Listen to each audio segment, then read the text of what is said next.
Бисмиллахи рахмани рахим.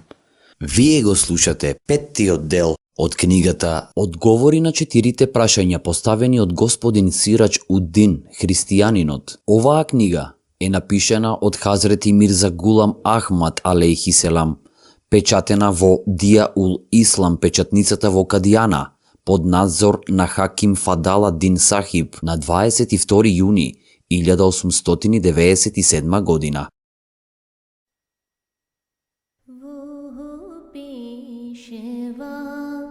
हमारा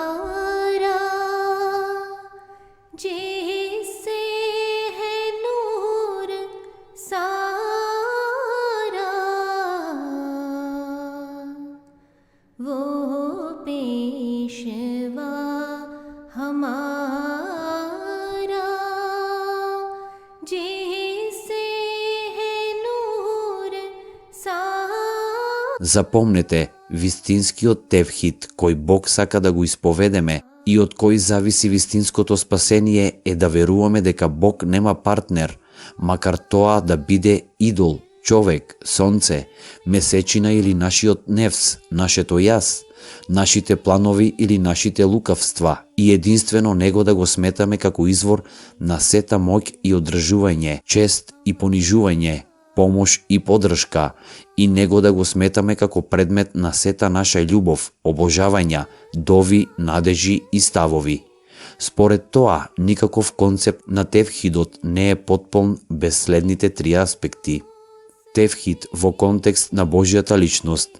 Да сметаме дека се освен Аллах Джелешануху не е ништо подобро од смртното и неважното. Тевхид во контекст на Божите атрибути. Да веруваме дека никој не ги поседува атрибутите на господарството и божеството освен личноста на Семокниот, и дека сите оние кои изгледаат дека го одржуваат создавањето му користат само како дел од работите од Божиот план. Тевхид во контекст на љубовта, искреноста и преданоста. Да не изедначуваме никој со Бог во термините љубов и преданост и потполно да се претопиме во него. Евреите го изгубиле вистинскиот концепт на тевхидот, оној кој ги содржи основите за спасението и кој ги опфаќа овие три аспекта.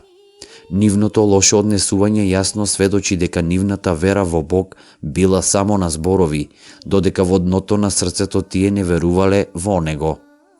Честниот Куран ги обвинува и евреите и христијаните и вели дека доколку се држеле до учењата на Тевратот и Библијата, и тие би биле благословени со небеската и светската заштита. И ним би им биле поклонети обележја на вистински верници, како што се чуда, примање на молитви, визии и објави, кои представуваат небеска заштита, и како додаток на тоа би им била дадена и световна заштита. Но сега тие потполно се лишени од небеската заштита, и нивната световна заштита не е постигната преку обраќање кон Бог, туку со свртување кон светот. На тој начин се лишени од двете заштити. Според честниот Куран, очигледно е дека војните, водени против евреите и христијаните, не биле започнати од страна на муслиманите и не се водени со намера да ги присилат луѓето да го прифатат исламот. Всушност, непријателите на исламот со овие војни создале услови да ги прогонуваат муслиманите или да им помагаат на нивните прогонители.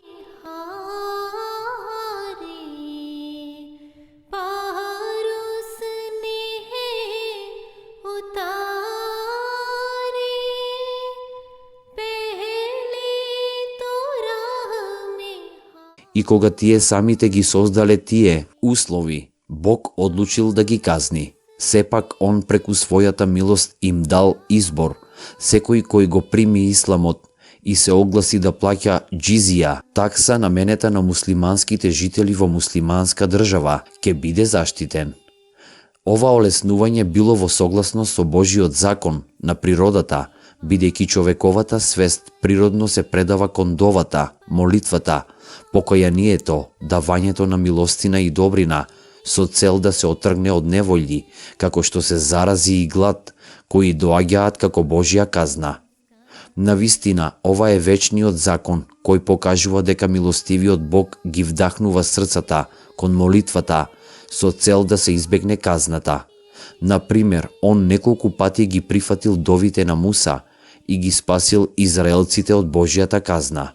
Исламските војни представувале вид на казна за закоравените непријатели на исламот, но верата на милоста за нив сепак била отворена.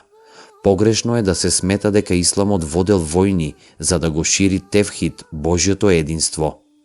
Овие казнени војни биле водени само откако други нации прибегнале кон насилство и терор. Сега стигнавме до прашањето за тоа зошто евреите треба да станат муслимани, кога веќе го исповедаат верувањето во Божјото единство. Јас претходно истакнав дека тевхидот не бил цврсто втемелен во нивните срца. Тој единствено се наоѓал во нивните книги и дури и тогаш бил далеку од совршен. Според тоа, во нивните срца требало да биде втемелен живиот дух на тевхидот, без кој спасението не е можно. Тие биле како мртви и го изгубиле вистинскиот дух на тевхидот, поради своето тврдо срце и секаков вид на непокорност, го совртеле својот грб на Бог, и тевратот престанал да им овозможува совршени упатства, затоа што неговите учења не биле само недоволни, туку биле и неточни по форма и содржина. Затоа Бог ја спуштил својата жива реч, честниот Куран, како свеж дожд и ги повикал кон таа жива реч, така да ослободувајќи се себе си од своите грешки и погрешни сваќања, да можат да го постигнат вистинското спасение. Според тоа, честниот Куран бил објавен согласно со потребите. Прва причина за неговото објавување се однесувала на евреите, кои биле духовно мртви, односно да ги поучи за тевхидот, Божјото единство. Второ, да ги предупреди на нивните грешки. Трето, да им пружи детално знаење кое се однесува на некои начела, кои биле само навестени во Тевратот, како што се телесното оживување, безсмртноста на душата и концептот на дженнетот и джехеннемот.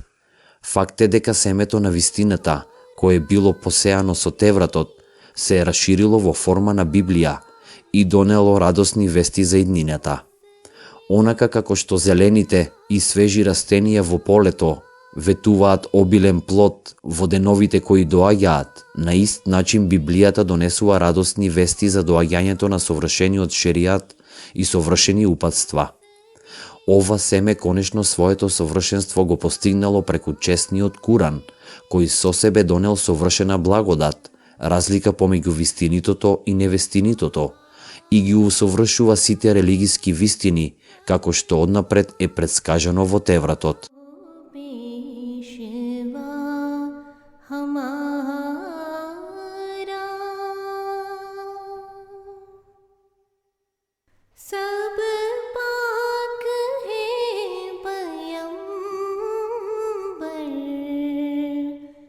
Господ дојде од Синај, ни се јави нам во Сир, се покажа од планината Фаран и пристигна со десетици илјади светии, а од десната страна со него беа ангели.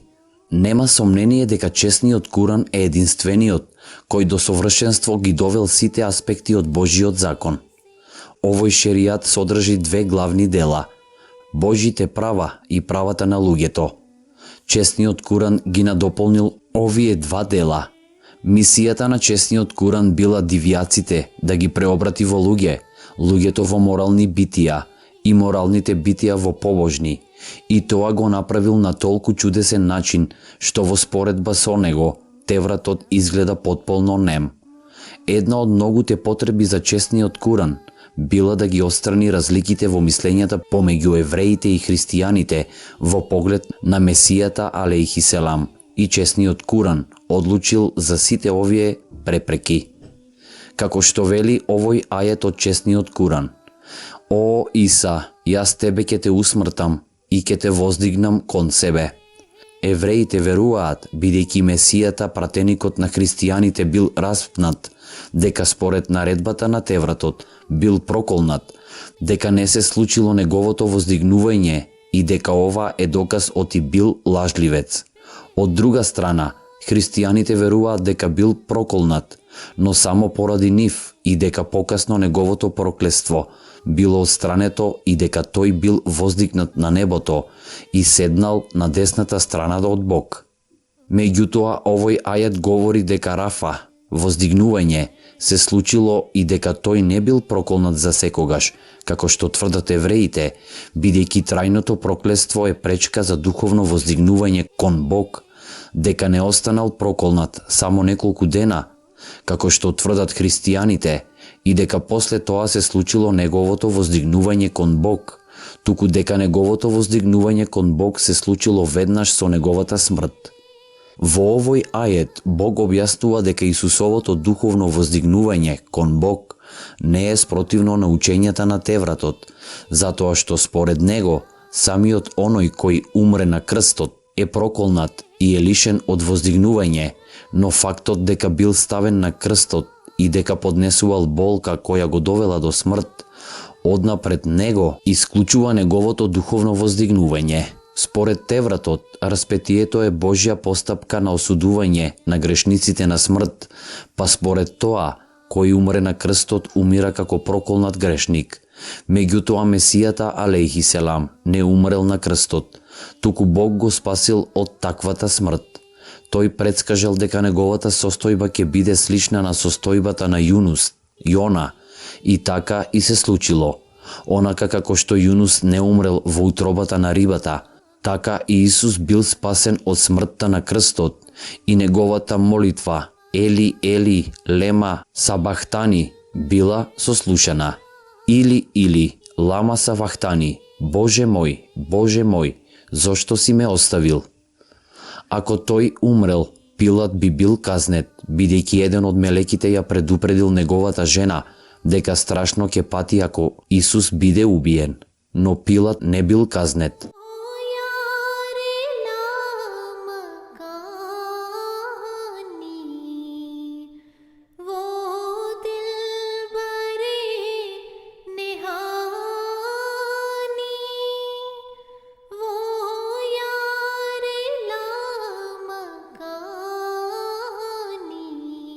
Друг доказ дека Исус ја избегнал смртта е дека неговите коски не биле скршени на крстот и дека крвта потекла од неговото тело кога било прободено после симнувањето од крстот.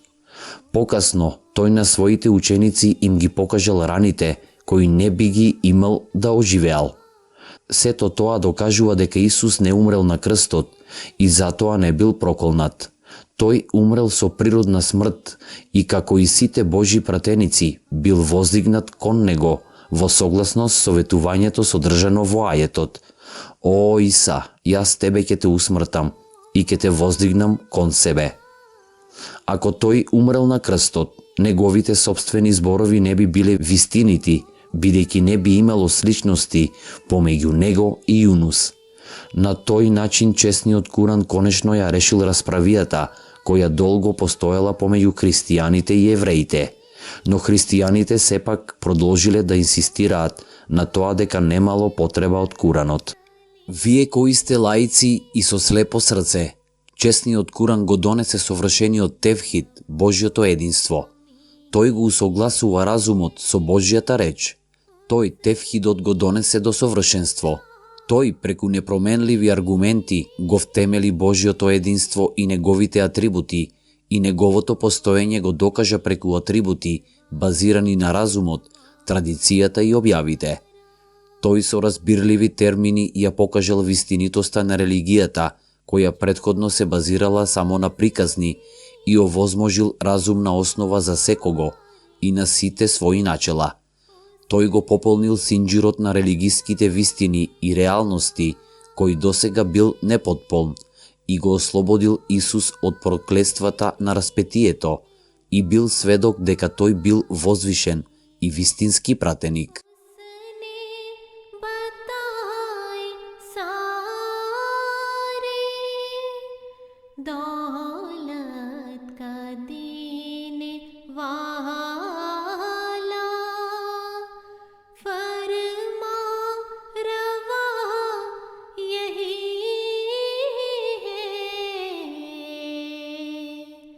वो